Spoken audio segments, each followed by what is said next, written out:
This is Russ Allman with the Foothills Community Center. I'm the communications director here, and I'm here today with Shannon Port. She is the thrift shop manager for our Second Chance Thrift Shop in the back of Foothills Community Center. And we talked a couple of years ago as we were kind of coming out of the COVID era, and how the thrift shop had been affected by that, mainly that it grew. And I thought it was about time that we did a follow-up interview and kind of talked about some of the issues that people commonly have questions about with the thrift shop. I thought it would be good to provide an update. So, Shannon, thanks for doing this with me today. Yeah, of course. I know you're not crazy about interviews, but I think this will be all right. Okay. So, first of all, I wanted to start off uh, with our need for more employees, because I know that it's kind of comes and goes that we need people, Right. but right now I think we need um, both some new paid employees and some more volunteers. Is that accurate? Yeah, that's definitely accurate. So I do need a lot of help right now, but we also struggle with having enough space for people to work. So right now I'm looking for two part-time employees, like 20 to 25 hours a week, probably three shifts. Um, and then I'm looking, and those were cashier positions. And then I'm also looking for volunteers to do like 3 hour days, 1 day a week or 2 days a week. And those times are 9 to 12 or 1 to 4 Okay. in the afternoon. So the paid positions are strictly cashier Correct. positions? Yes. Okay. Yes. Because I wasn't clear on that either. So, Yeah. They um, are cashier positions, unless I found somebody that's, has maybe a little experience with pricing stuff that could, jump right into a role like that. okay. And then as far as volunteers are concerned, what kind of work are they going to be doing? Like sorting clothes, hanging clothes, tagging clothes, steaming clothes. It's A a lot lot of of fun clothes with stuff. clothes. Clothes is our biggest seller. Yeah, yeah. Um, yeah, so there's definitely a need for that all the time. We definitely move a lot of clothes through here. Mm-hmm. Yeah. And I think that'll lead to some of the other questions I had for you. Um, so I might skip around a little bit from Oh what yeah, from what I that's gave fine. you here, but what um, I know we accept a lot of clothes, Uh-huh. and sometimes the quality of what we receive can vary. I'm being saying it a politically correct way. We don't have to be politically correct. That's fine. Okay. But I know we've talked about this too, and I wanted to make sure that we were clear about what is acceptable for donations, because on the one hand we're very appreciative of all the donations that people Right. bring us, but at the same time there's a certain quality of things that we can accept, and there are a lot of things that we get that we can't, and we'd really like to be able to cut down on some of the things that we can't, because there's a Right. cost involved for us. Maybe you could kind of elaborate on all that. Sure. Well, we lost our place that we used to send stuff to recycle clothing. So we don't have an outsource anymore for clothes that are, ripped and stained, dirty. We don't do much laundry here. So everything needs to come in clean and be, stuff that we can sell. So Yeah. um a lot of the clothes right now, I hate to say it, but they're going in the garbage, because we get a lot of stuff, unfortunately, that comes in and it's just not usable for us. It's got holes or dirty, and it's just not resellable. So just as an example, if somebody is trying to clean out their garage, Yeah. and they've got a bunch of stuff that they found in their garage, they really need to sort through it before they bring it in, and not just Right. bring in a pile Yeah. of stuff that they think is clothes that are been lying around, because if it's been sitting for a long time. There were moths in there, or it got dirty, or Right. it's So we do, like we wash a little bit of the dishes, but a lot of times if stuff comes in so dirty, it's not worth it to us to spend our time on right. washing. It's really time consuming. And we only have, I have 3 girls that work in the back on housewares, all the time. And it's hard for them to keep up. And that's really a big bog down when stuff comes in super filthy. And garbage for us is a really serious issue too in a number of ways. Very big issue. So, I mean, we got our dumpster emptied last night and we probably have it at least halfway full already. Right. And that was stuff that we couldn't fit in there Right. last Right. night. So, And just a little history. We used to, when the city of Wenatchee ran their own garbage system, they took our garbage away for free. Right. right, They didn't right, make us pay for it as a right. nonprofit. When that transitioned over to waste management, eventually they started charging us. Yes. And so it's a significant cost. It's one of Yeah, our, I don't know exactly what we pay for garbage. Lisa would know, but yeah, we just had to go to a bigger dumpster, we share that with our kitchen. So it just really becomes a problem for us back there because the kitchen has priority because of, the health meeting right, health right, codes and stuff. So yeah, so we're the ones that end up sitting on our garbage, right.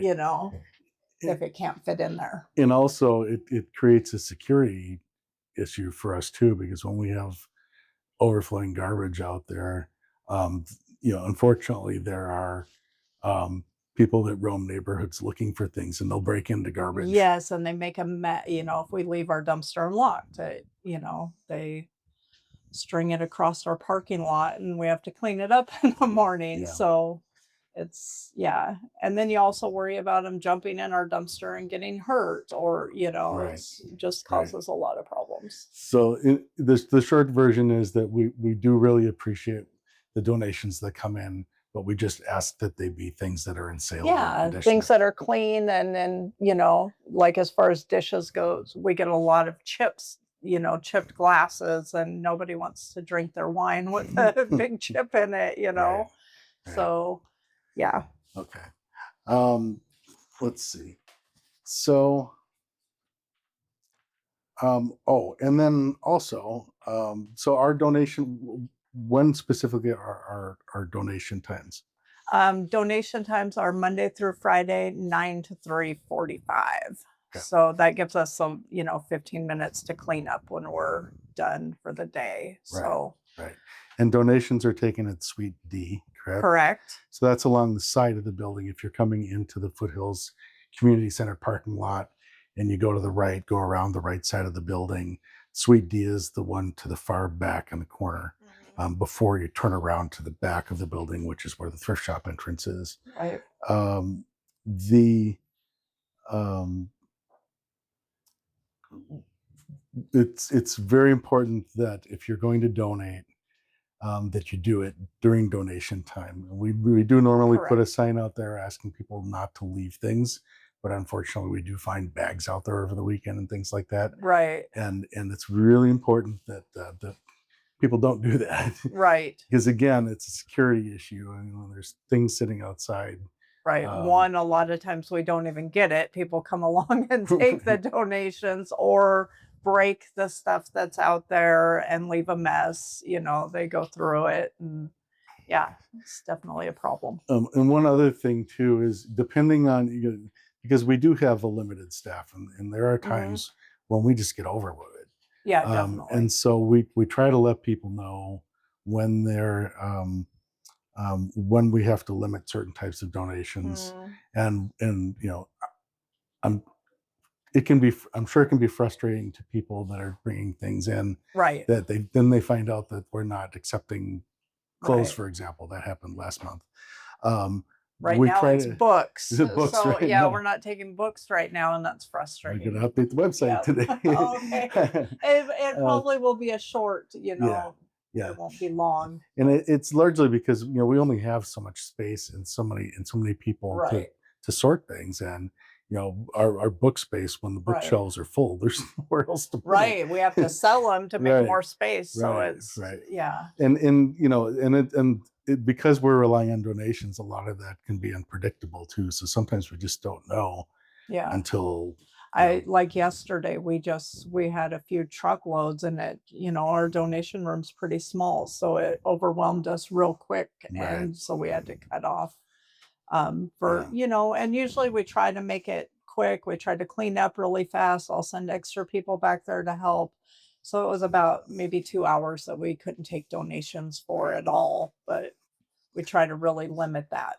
and if we do have an extended period of time where we're not going to accept a certain type of donation, I try to make sure that that information gets on social media and on our website. Right. So the Foothills Community Center website is foothillscenter.com, and there is a one of the main links on the top on the menu for the Right. website is Thrift Shop, and there on that page, I always try to put any limitations that we have on donations Right. as well as any sales that we're having. I So know sometimes it just happens so fast though, yeah, like yeah, the book thing, it was we're doing fine, we're trucking along, and then all of a sudden we get 2 truckloads of books, and it's like, right, right. so So um, let's see here. So it's yeah, looks like I got those things. So yeah, so I have a couple of things that are kind of common themes that I've come across, Mhm. and you probably have too. But sometimes I find myself answering these questions sometimes on our Facebook page, and in our reviews on Google as well. I thought we should address some of those. Right. Um, so first of all, there seems to be this myth out there that wow, your prices have gotten way high, and maybe you could kind of talk about that because I know we've talked about it, and really nothing's really changed. No, there's been real very few things have changed with our pricing since I've been here. That's 13 years that we've not really made any big changes. So, um, I think we raised the price of our cassette tapes from 10 cents to 25 cents. And that was just basically cost of, Right, having to check them, having to, 10 cents. It wasn't even worth us dealing with them for right. 10 cents. Um, but yeah, we've never sat down and decided we were going to increase our prices. So it could just be that maybe we're getting some nicer things and they're higher quality Right, items that we might be putting a little right. bit more stuff on. And Um, we do. I know just talking with your staff too. I know that they do assess things that come in, and I mean right, if something is a name brand unique item, I mean $100 retail sweater right, should go for more than a $25 right. Walmart sweater or something like Yeah. that. You know, But we try to, I mean, we want to sell stuff and we want to move stuff. So we try to, be real reasonable, I think. But um, and maybe you could mention too. I mean, there's we get it. I mean, there's secondhand items, mhm, and then there's vintage items, right? right, And maybe you could elaborate on that a little bit because I think sometimes people will see a price on something there, and they'll see something that's kind of spendy. right. I mean, relative to what they're looking for, and then think that like the whole store must be expensive, and that's not it at all. No, I mean, most of our, like our drinking glasses, most of them are 50 cents, say, but, I do have some collector glasses or older, stuff from the 50s and um, there's a big market for it, Mhm. so we get a higher price for it. And I have two girls specifically that kind of, know that market and Right. price accordingly. Um, but I still feel like we're pretty even on that stuff, you know, compared to what eBay's selling it for. Usually Right. we're pretty, pretty cheap, Yeah. you know? Yeah.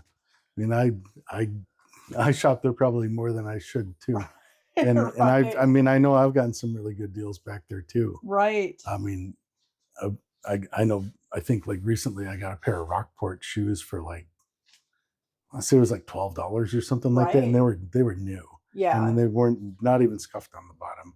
And I mean, I looked online; it's at least a $60 pair of shoes. There's Right. no But we question. get so many, and that was probably shoes that I priced. I do a lot of the shoes, and we get so many shoes that we're able to, really Right. go pretty cheap to move them quick. Um, And so when we have, how do you decide on sales and where you're going to do them? Usually we do sales when we're overflowing with stuff. So right now we have so many summer boxes full of clothes. And so we've been able to have our clothes half price for what, a A month month? Yeah. now, Yeah. and they'll be half price until we're done with summer clothes. So it's not really because anything was overpriced. It's just that we have so Right. much, Right. we just can't move it fast enough. Yeah, And we only have so many. We don't have enough room for racks in our store. So, right, right. That actually kind of leads me to that. This was one of the questions, and this was something that kind of was post COVID, that the dressing rooms were closed. mhm. And I don't hear as much of it as I used to, Yeah. but we did close the dressing rooms, and it was not just because of COVID. No, it really wasn't. So it was, um, and cleaning out the dressing rooms. We had a limit of 3 items. People never listen to that. Our dressing rooms are clear around the corner, so we can't watch them. People were taking all sorts of stuff in there. We were having a lot of theft in there, unfortunately. And um, it takes, I need almost one volunteer all day just to deal with the dressing rooms. Right. And I don't have that. I have so many other things that take priority on, you know, that I just don't have. If somebody wanted to volunteer to just dressing rooms, that would be great. Maybe Right. we could get to a place where we could open them up again, but it's without having somebody monitoring them. It was a big loss for us. Um, so this is not something I put on our Yeah. list of things to talk about, but I just kind of thought about this again. It's related to our building expansion project. We're still working on.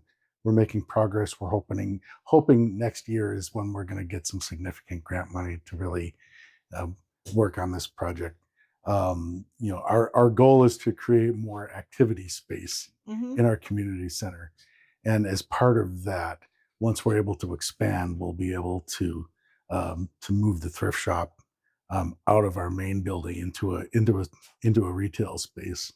Um, the um, from your perspective, what are going to be some advantages to doing that?